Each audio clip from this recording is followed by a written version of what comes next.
Hey so hello students, welcome back to the college studies Delhi University. आज हम discuss करने वाले हैं most important questions of business law. तो आपका प्रोग्राम का बीकॉम प्रोग्राम का 13th को एग्ज़ाम है, तो उसके लिए ये वन शॉट होने वाली है।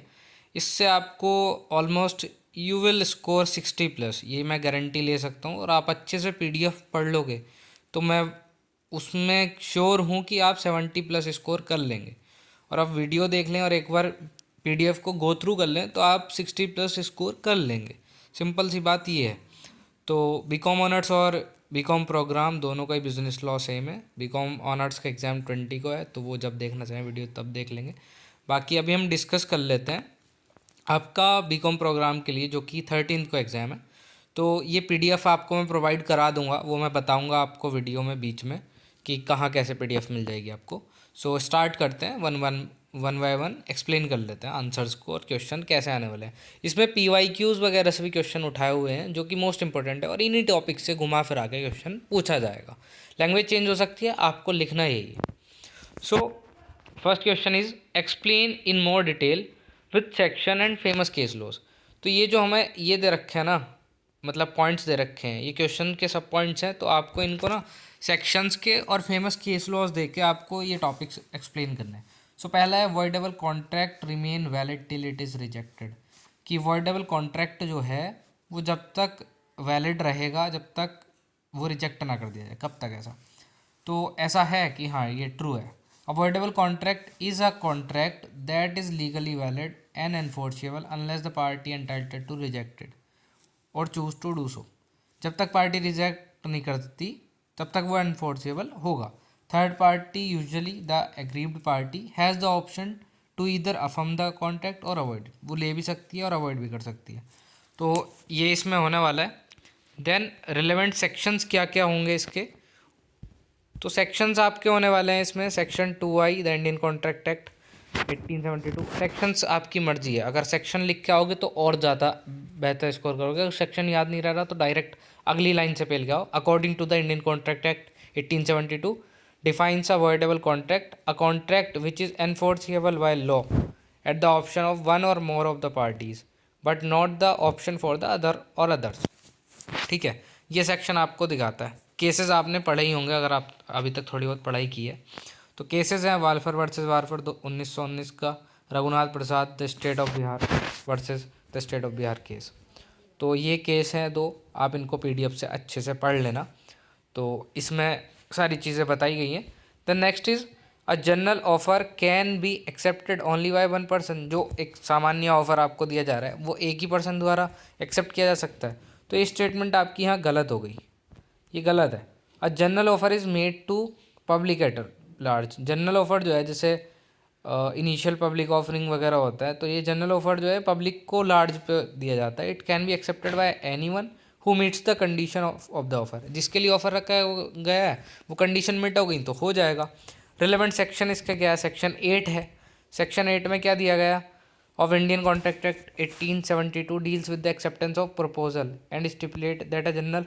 अगर आप सेक्शन याद रख के गए ना और जो दे रखा है वो ही लाइन आपको चेपनी है। That a general offer can be accepted by any one who perform the condition outline in the offer.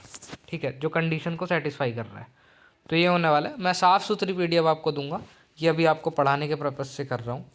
Then case law इसमें क्या आ गया? Carlill versus Carbolic Smoke Ball Company. तो ये केस लॉ है। और लालमन शुक्ला वर्सेस गौरी दत्त 1913। तो आप इनमें से कोई एक केस लॉ करके जाएं तो मतलब एक क्वेश्चन आएगा इससे रिलेटेड, ऐसा आप कर सकते हैं ये। Then transaction collateral to illegal agreements are also illegal. Transaction collateral to illegal agreement को कोई भी कोलेट्रल है उसके साथ तो वो भी इलीगल है। तो ये ट्रू है या फॉल्स है? हाँ, स्टेटमेंट ये ट्रू है अकॉर्डिंग टू सेक्शन 23। तो इसमें यही बताया गया है कि any collateral transaction that are related to it are also considered as illegal under the principle of illegal by association. तो आपको ये इस टॉपिक से क्वेश्चन देखने को मिल जाएगा। आप पीडीएफ से गो थ्रू कर लेंगे। मैं ज़्यादा सब कुछ पढ़ के और इसको ट्रांसलेट करने में आपका टाइम नहीं वेस्ट करना चाहूँगा। ऐसा चाहता हूँ वन शॉट है और ये भी 30 मिनट में निपट के सब हो जाए। 40 पेजेस की पीडीएफ है, एक बार गो थ्रू करो, सब समझ में आ जाएगा, थोड़ा बहुत भी पढ़ रखा है तो। देन केस लो, इसके रिलेटेड क्या क्या है, के Verma versus union of India case, ये केस आने के चांसेस ज़्यादा रहते हैं, और वाल्फर वर्सेस वाल्फर भी ज़्यादा आने के चांसेस होते हैं। The case discussed how a contract that was collateral to an illegal agreement was also declared illegal. In this case a transaction connected with a contract, कोई ट्रांजेक्शन हुई कॉन्ट्रैक्ट से उसमें, to sell drugs without a licence was itself deemed unlawful due to the illegal nature. अगर कुछ भी illegal आ गया, उसके साथ कितना ही कोलेट्रल रख लिया, कितनी सिक्योरिटी रख ली, तो वो सारा ही धंधा इसलिए इलीगल हो गया। तो ये आप केस का नाम याद रख लेना, और ये चीज़ आप बता के आ सकते हो। Then come to the next question. जो अगला इंपॉर्टेंट क्वेश्चन होने वाला है वो ये है, a minor after misrepresenting his age age 20 years. Minor ने 20 साल अपनी उम्र बता दी, उसने लोन ले लिया 50,000 at 10% interest. Can this loan be recovered from the minor as he has presented himself as major. उसने अपने आप को मेजर दिखा दिया, तो अब लोन उससे रिकवर कर लिया जा सकता है कि नहीं। What other remedies are available. Remedies मतलब कि क्या क्या लॉ के अकॉर्डिंग ऑप्शंस अवेलेबल हैं जिससे हम कर सकते हैं with the lenders, available with the lenders, जिसने दिया उसके पास क्या क्या ऑप्शंस अवेलेबल हैं। तो इसका आंसर ये है, in this scenario where a minor misrepresent his age 20 years and take loan हो 50,000 10% interest pay, the key legal question revolve around the enforceability of the contract, कि वो एनफोर्सेबल हुआ कि नहीं हुआ। Given that a minor is generally not capable of entering into valid contract. आपको पता है कि 18 साल से ऊपर नहीं है तो वो कॉन्ट्रैक्ट साइन ही नहीं कर सकता according to the Indian Contract Act. तो लीगल पोजिशन यहाँ क्या है, या लीगल रेमेडीज़ यहाँ क्या हो सकती हैं अकॉर्डिंग टू द ICA 1872।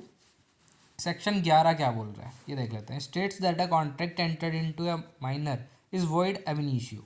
वो जब से किया गया है, वॉइड एब इनिशियो का मतलब जो है ना, अगर आप ऐसे ऐसे टर्म्स अपने क्वेश्चंस में डाल गएंगे, आंसर में डाल के आएंगे, और इनको अंडरलाइन करके आ जाना, आपका आंसर ना चेकर ऐसे देख के चेक कर देगा, क्योंकि you have the commerce term or all the laws term into your answer.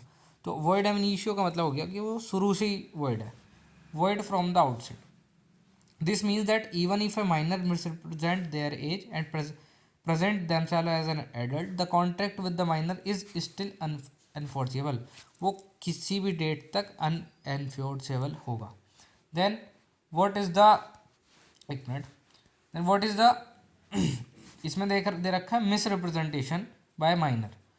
Misrepresentation by minor में क्या आ जाता है, while the minor misrepresent of their age can be seen as an inducement for the lender to enter into a contract, the law still protect minor। तो ये law जो है minor को protect करेगा। This mean the contract is voidable and the lender can not claim the money back from the minor. तो वो तो voidable मान लिया जाएगा कॉन्ट्रैक्ट, और मनी वो कर ले ही नहीं सकता लेंडर वापस। अब की सेक्शंस इसमें जो जो है, सेक्शन 11 कैपेसिटी टू कॉन्ट्रैक्ट, कि वो एक माइनर नहीं कर सकता, लीगल कैपेसिटी है ही नहीं। और सेक्शन 12 आ रहा है, contract by a minor is void, any contract made by minor is void and unenforceable. तो ये नहीं माना जाएगा। देन वो कॉन्ट्रैक्ट ही नहीं है तो उसका मतलब रिकवरी कहाँ से करेगा। Thus the loan can not be recovered from the minor, तो लोन वापस नहीं देगा वो, even though they misrepresent their age because the contract itself is void. ये तो भाई जिसने कॉन्ट्रैक्ट किया उसको पहले वेरिफिकेशन करना चाहिए था ना, कि वो मिस रिप्रेजेंटेशन है कि नहीं है। अब इसकी रेमेडीज़ क्या क्या हैं वो बात कर लेते हैं। यहाँ प्रॉब्लम की बात चल रही थी अभी। रेमेडीज़ क्या क्या है लेंडर के पास, action action against a guardian if minor guardian parent or legal guardian provided any collateral or guarantee दी है रोल के लोन के बदले में, ठीक है। The lender can attempt to recover the loan from the guardian, वो गार्जियन की वो सिक्योरिटी को रख सकता है। However this is only possible if the guardian involvement was legally binding. अगर उस बाइंडिंग में था कि हाँ ये लीगल पेरेंट है मेरा और ये सिक्योरिटी दे रहा है, तो आप कर सकते हो, नहीं तो वो भी नहीं कर सकते। एक्शन फॉर फ्रॉड, फ्रॉड का action limited to certain cases होता है। If the lender can prove that the minor fraudulently misrepresented their age, किसने भाई फ्रॉड किया है, फ्रॉड हुआ मेरे साथ, with the intention of deceiving the lender, कि ठगने की नीयत थी इसकी तो पहले से, the lender may take legal action against the minor for fraud. This however does not change the fact that the contract itself is void. ठीक है, द लेंडर में सीक डैमेजेस, जो उसे नुकसान हुआ, जो क्षति पहुंची, और अदर फॉर्म्स ऑफ कंपनसेशन मांग सकता है कुछ, कि ब्याज दे दो या मूल दे दो, but recovering the loan amount for the minor remains impossible. तो इम्पॉसिबल सा हो जाएगा। तीसरा केस, और मतलब 4 पॉइंट्स मैंने इंक्लूड किए हैं इसमें। Third is civil suit for recovery from parents. अब सिविल सूट फाइल कर सकता है, ये स्पेसिफिकली केसेस में होता है, तो थोड़ा इंपॉर्टेंट हो जाता है। If the minor parent or guardian were aware of the misrepresentation and were complicit, there might be a claim against them. अगर उन्हें पता था, वो नॉलेज में था उनकी। However, this will depend on the nature of the involvement of the guardian, and such cases are complex. Then moral और informal settlement, मतलब कि आउट ऑफ कोर्ट सेटलमेंट आपने नाम सुना होगा, पैसे दे के इतना कि यहाँ सेटलमेंट कर लेते हैं ऐसे। In many cases lender might seek a moral settlement or reach an agreement with the minor guardian to repay the loan. अब उसके पास है कि यार देख लो, धंधा ऐसा है, छोटा मोटा धंधा है, ये ऐसे लोन दिया है, हमारा तो काम ही है, ये ठीक नहीं किया आपके बच्चे ने। तो एक मॉरली है, एक वैल्यूज़ की बात आ गई यहाँ, तो शायद गार्जियन उसको रीपे कर दे लोन को, even though the contract is legally void. However such arrangement are not enforceable in the eye of law. ये तो आउट ऑफ कोर्ट की बात चल रही है, ये पॉइंट आप दे भी सकते हो, नहीं भी दे सकते हो, इतना वैलिडेट होगा नहीं। देन केस लॉ, अगर आपको वीडियो थोड़ी स्लो लग रही है, मेरा पेस ऑफ टीचिंग स्लो लग रहा है, तो you can change your speed in the player, YouTube player. So case laws की बात कर लेते हैं। Nash versus Inman case 1908। In this English case it was held that a minor can not be held liable for a contract. Minor liable होगा ही नहीं, ठीक है, for a contract, even though if they misrepresented their age. The court ruled that the contract was void because the minor lacked capacity to contract, है ही नहीं उसके पास, even though the minors represented themselves as an adult। तो भाई इसमें भी clear बता दिया गया, void माना जाएगा।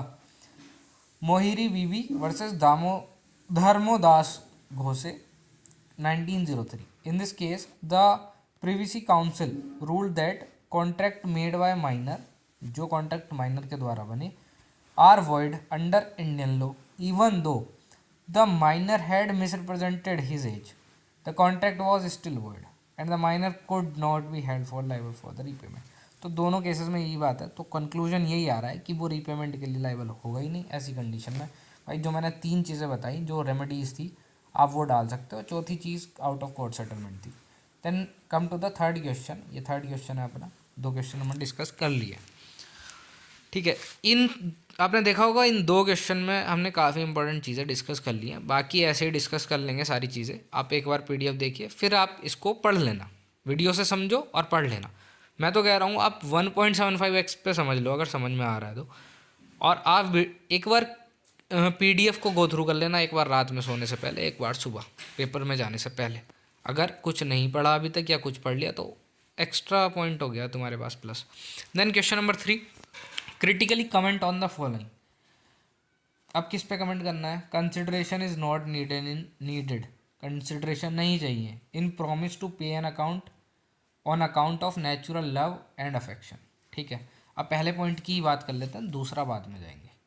Consideration is not needed in promise, ठीक है, प्रॉमिस टू पे on account of natural love and affection की भाई अगर ये चीज़ आपको प्रॉमिस टू पे on natural account on account of natural love and affection पे आपको करना है, तो आपको कुछ बदले में देने की ज़रूरत नहीं है।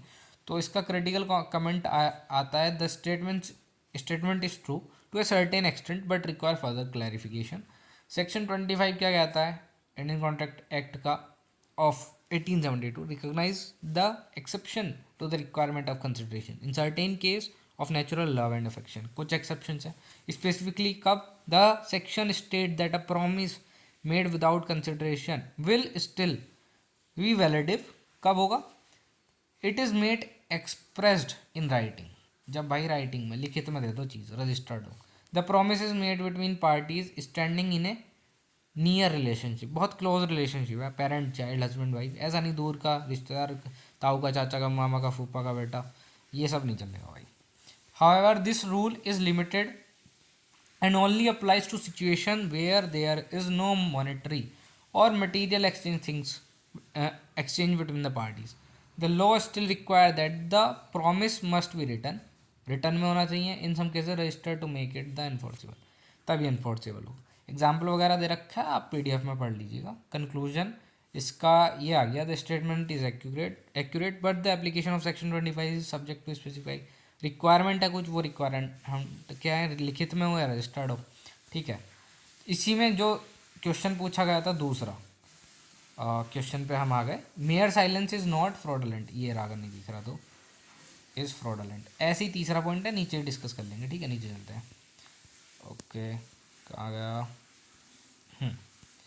Second mere silence is not fraudulent, critical component इसका क्या है, the statement is generally true, हाँ ऐसे ही है, in the context of Indian Contract Act, but exception इसी में भी है, mere silence is not fraudulent, इसकी एक्सेप्शन है कि फ्रॉडलेंट है, silence as non fraudulent under section 17 Indian Contract Act के, fraud is defined as any act committed with the intent to deceive another party, मतलब किसी को ठगने की व्यवस्था, मतलब नियत ही ऐसी थी, तो इंटेंशंस है ऐसे इंसान के, तो वो फ्रॉड माना जाएगा। साइलेंस मैं साफ कर देता हूँ एक सेकेंड, ये silence in itself does not amount to fraud unless, कि मतलब यार तुमने कोई एग्रीमेंट किया बट तुम उस बात को ना डिस्क्लोज नहीं किया, तुमने खोला नहीं, मतलब वही खुली बात नहीं रखी, unless the law specifically impose a duty to disclose certain facts, तुमने कुछ फैक्ट्स नहीं बताए। अब इसका एग्जांपल ले लेते हैं अगर आपको समझ नहीं आया तो, for that if one party aware of a defect in the goods, कि भाई इसमें तो दिक्कत है, और दूसरी पार्टी अनअवेयर है, silence by the seller might not be considered fraudulent unless the seller has the duty to disclose that defect, उसकी ड्यूटी थी हाँ बताना चाहिए था बट वो बताया नहीं, वो चुप रहा, तो उसको हम फ्रॉड नहीं कह सकते। एक्सेप्शंस आ जाती हैं, तो एक्सेप्शन एक्टिव कंसीलमेंट है इसमें एक, active concealment, this is a key exception, if a person actively conceal a material fact that may amount to fraudulent conduct, उसे एक्टिवली पता था और वो तब भी छुपा रहा है, तो वो फ्रॉड है। Silence can become fraudulent if a person intentionally with also hide information, intention के साथ छुपा इन्फॉर्मेशन दैट में have a duty to disclose, और जिस चीज़ को बता देना चाहिए था। अगर तुम कोई सामान खरीद के गए और उसकी मेन फंक्शनैलिटी वो है और मेन चीज़ ही नहीं बता रहा वो, उसी में दिक्कत है, तो हाँ उसका फ्रॉड करने का होता। But if it is additional part, कोई एडिशनल चीज़ थी तुम्हारे सामान में, तो वो चीज़ कह सकते हैं कि भूल गया होगा, नहीं बता पाया यार, कोई दिक्कत नहीं। In such cases the failure speak or disclose information can be considered fraudulent. Example इसका देख लेना, ये काफ़ी अच्छा मैंने समझा दिया है मेरे एंड से, इतना ही ठीक है। Minor agreement can not be ratified by him after attaining majority, minor agreement जो है वो बाद में नहीं सुधारे जा सकते, अब वो जब अपनी मेजोरिटी स्टेज पर आ जाए। क्रिटिकल कंपोनेंट क्या है, दिस स्टेटमेंट इज करेक्ट है, ठीक है भाई, under contract act, it align with the principle laid down section 11 में आ गया जो अभी पढ़ा था। माइनर एग्रीमेंट एंड रेटिफिकेशन, घबराओ मत, जो पढ़ा था सेक्शन 11 एक बार रिवाइज करोगे पीडीएफ से और एक बार फिर से पढ़ लेना, गो थ्रू कर लेना हेडिंग्स को, आपको सब समझ आ जाएगा। माइनर एग्रीमेंट और rectification according to Indian Contract Act section 11 minor contract is ab initio, ठीक है, ये मैंने चीज़ आपको बता दी है, एक बार गो थ्रू कर लेना। मोहिरी बीवी धर्मोदास केस अभी समझाया था, इसकी एक्सेप्शन देख लें, एक्सेप्शन में क्या है, देयर आर नो एक्सेप्शन, कोई एक्सेप्शन है ही नहीं। However minor can enter into contract for necessaries, section 68 में, मर्जी है तुम्हारी, याद रखना है रखो, नहीं रखना मत रखो, which are contract for thing necessary for their survival, food clothing education, इन पे कर सकते हैं। These type of contract are enforceable but they do not involve rectification after attaining majority, उनका रेक्टिफिकेशन नहीं होता, ठीक है। क्वेश्चन नंबर 4 पे आ जाते हैं, अपना नेक्स्ट क्वेश्चन। फोर्थ क्वेश्चन में क्या बात चल रही है, असोल्ड ए ने sold his artificial jewellery business, London में बेचा बी को, a promise not to do any business relating to the real और आर्टिफिशियल ज्वेलरी, उन्होंने प्रॉमिस कर लिया not to do business any business relating to real और artificial jewellery anywhere in London for 2 years, 2 साल तक नहीं करेंगे, but after a few months उसने भाई अपना धंधा चालू कर दिया, can be prevent him from doing the business. अब बी क्या रोक सकता है ए को कि अब बिजनेस ना करे वो? तो answer is yes, B can prevent, B रोक सकता है ए को from starting a jewellery business in London provided certain condition are met. Certain condition वो क्या होनी चाहिए? The situation involve the concept of restrictive, convenient और non competent agreement. Non competent agreement ज़्यादा आसान है, वो याद रखना। Which is a promise made by one party. अब वो तो प्रॉमिस था ना, तुम्हारा कॉन्ट्रैक्ट में ही वो चीज़ बात हो गई है कि not to engage in certain business activity within a specified geographical area for a certain period of time, कि जो नहीं करना वो नहीं करना। लीगल एनालिसिस क्या है? नॉन कॉम्पिटेंट क्लॉज लग गई भाई यहाँ। इन this case A has promised not to engage in such business, but real artificial jewellery में नहीं कर सकता इतने साल के लिए, ठीक है। The enforceability of such agreement is govern by the principle contract law. और रिस्ट्रिक्टिव कन्क्यूमेंट वैलिड होगा कब होगा? Reasonable in terms of time, geographical scope, type of business, necessary to protect the legitimate interest of the buyer we after the sale. अब कोई चीज़ बेचते समय तुमने उस चीज़ का वादा किया है तो वो लेजिटिमेट इंटरेस्ट होना चाहिए बायर वी का उसमें, देन वो चीज़ आप नहीं कर सकते business. Enforceability of restrictive convenience, the Indian law बताता है कि state that any agreement that restrain a person from exercising a lawful profession, trade और business is void to that extent. ठीक है, तो ये चीज़ है। केस लॉ की रेफरेंस आपको यहाँ दे रखी है, ये इंपॉर्टेंट पार्ट होगा, ये आप पढ़ लेना। मैं ज़्यादा ये चीज़ यही है कि एक्सप्लेन ही करना है, तो बहुत सिंपल टर्म्स में लिखी हुई है, आप पढ़ना एक बार पीडीएफ से। पीडीएफ का लिंक जो मैं एक ड्राइव ग्रुप बनाऊँगा आप उससे देख सकते हैं, मैं ड्राइव लिंक आपको दे दूँगा अभी डिस्क्रिप्शन बॉक्स में, आप चेक कर सकते हैं, या फिर मैं टेलीग्राम लिंक डालूँगा, वो मैं अभी बताऊँगा आपको, wait for it.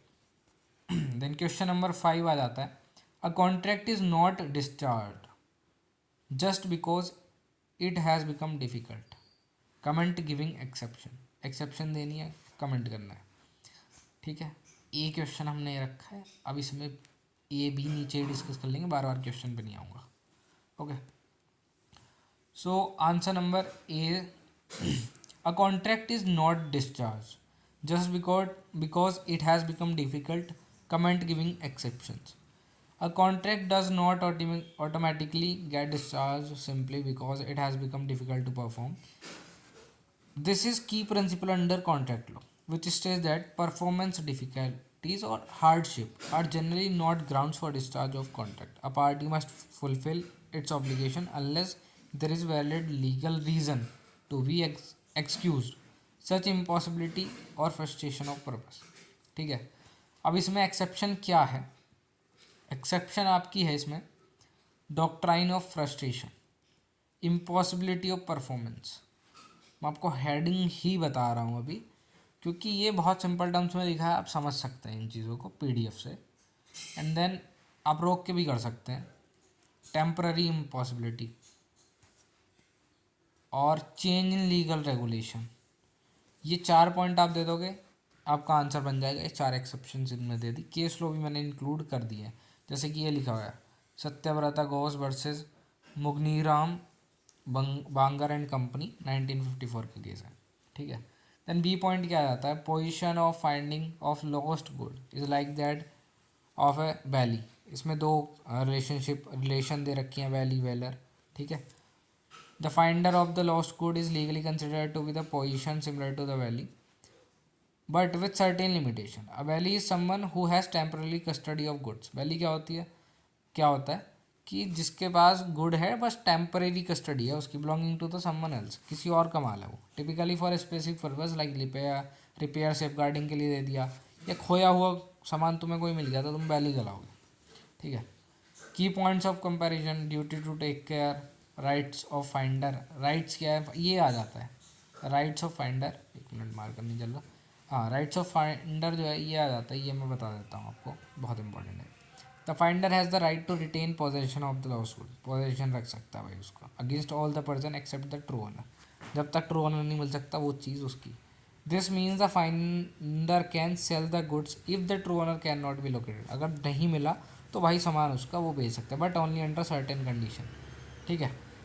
If the owner of the goods come forward the finder must return the goods. अगर वो सामने आ गया असली मालिक तो उसको देना चाहिए राइटफुल ओनर को। हाउएवर द फाइंडर में also claim reasonable expenses incurred while taking care of the goods. मान लो कोई बाइक खो गई थी और वो मिली है और वो उसकी केयर कर रहा है, मतलब उसका टायर खड़े खड़े ख़राब हो रहे हैं, उसको स्टैंड दिया या पार्किंग लॉट उसने बुक किया, तो उसका खर्चा वर्चा दे सकता है। कोई मशीनरी है या कोई टूल है जिसका मतलब रस्ट से बचाने के लिए उसने कोई केमिकल परचेस किया है, कुछ और भी टेक केयर कर रहा है, कोई भी एक्सपेंस आया तो वो मांग सकता है। Liability like a bailee the finder is not liable for any loss और डैमेज। अगर कुछ टूट फूट होगी तो वो भाई उसका जिम्मेदार नहीं होगा, ठीक है। केस लॉ इसमें दे रखा है, लीगल ऑब्लिगेशन, ऑनरशिप राइट सब दे रखे हैं। ऑनरशिप राइट भी देख दे ले लेते हैं एक बार बैली के। Bailee typically holds goods for the benefit of the bailor while the finder does not have ownership rights but can claim possession against every one except the true owner.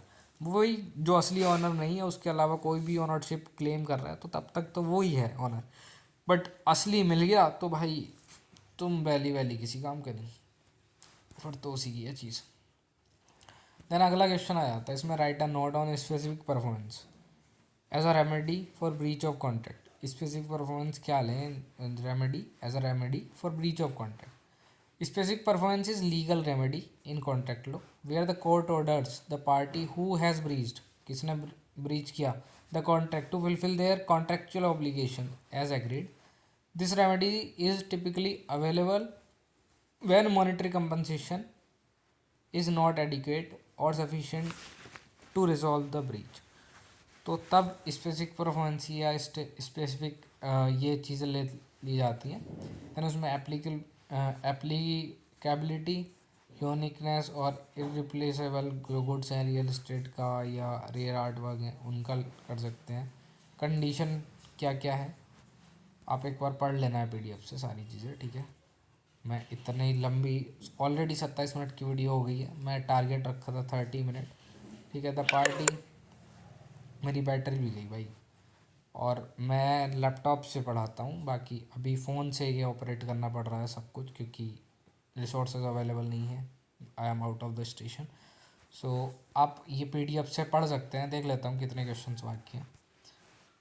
इसमें case laws हैं and अभी कुछ discuss the rules relating to claiming payment on quantum. आप ये पढ़ सकते हैं, अगर आपको कोई दिक्कत आती है आप 2 घंटे के अंदर ये पढ़िए। मैं पीडीएफ आपको डिस्क्रिप्शन बॉक्स में डायरेक्ट ड्राइव लिंक दे रहा हूँ, आप ये पढ़िए। अगर आपको इसमें कोई भी दिक्कत आती है या जिस क्वेश्चन से आगे आपको थोड़ा वो लग रहा है क्वेश्चन पॉइंट कर देना, ठीक है, बता देना कुछ भी, मतलब व्हाट इम्प्लाइड कंडीशंस, टॉपिक का नाम डाल देना जहाँ भी। मैं वो सारी चीज़ें कवर करके आपको इसका पार्ट 2 बना के 2 घंटे के बाद जब आप कमेंट कर देंगे, 1-2 भी कमेंट आ गए मेरे को, मैं आपको ये बता दूंगा। 40 पेजेस की पीडीएफ है, वीडियो बहुत लंबा हो जाएगा। सो थैंक्स फॉर वॉचिंग, बने रहिए कॉलेज स्टडीज़ दिल्ली यूनिवर्सिटी के साथ। Have a nice day, best of luck for your exam.